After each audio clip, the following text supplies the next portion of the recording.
மன வலிமை மிக்க ராசிகள் அப்படின்னு சில ராசிகள் காலபுருஷ தத்துவப்படி இருக்குது. மன வலிமை அப்படிங்கிறது ஒரு எந்த காரியத்தை செய்யணுனாலும் அதுக்கு மனசு வலிமையாக இருக்கணும். இந்த மன வலிமை மட்டும் இருந்தால் அதுக்கு பொருளாதாரம் ஒரு தடையாக இருக்காது. வசதி இருந்தாலும் வசதி இல்லாவிட்டாலும் அந்த மன வலிமை நல்லா இருந்துச்சுன்னா அவங்களால எந்த காரியத்தையும் அவங்கவுங்களுக்கு என்ன தேவையோ அந்த காரியத்தை நிறைவேற்றிக்க முடியும். பணம் இருந்ததுனால உடனே மன வலிமை வந்துடும் அப்படின்னு கிடையாது. பணம் இருக்கிறனால செய்ய முடியாது. பொருளாதார வசதி இல்லாதவங்க நல்லா செஞ்சுருவாங்க.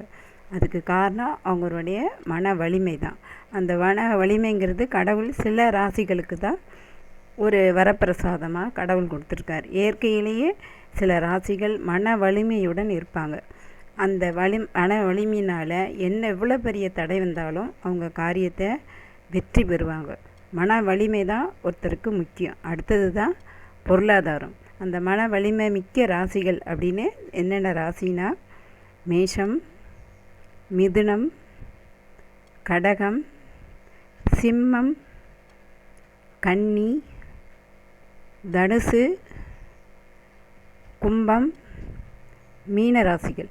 இந்த ராசியெல்லாம் இயற்கையிலேயே அவங்களுக்கு மன வலிமை உண்டு. அவங்க எந்தவித சூழ்நிலையிலையும் எப்பேற்பட்ட நிலைமையிலையும் அவங்க தன்னுடைய காரியத்தை வெற்றியுடன் முடிப்பார்கள். அதனால் அவங்களுக்கு இயற்கையிலே கடவுள் கொடுத்த ஒரு கிஃப்ட்டு தான் சொல்லணும்.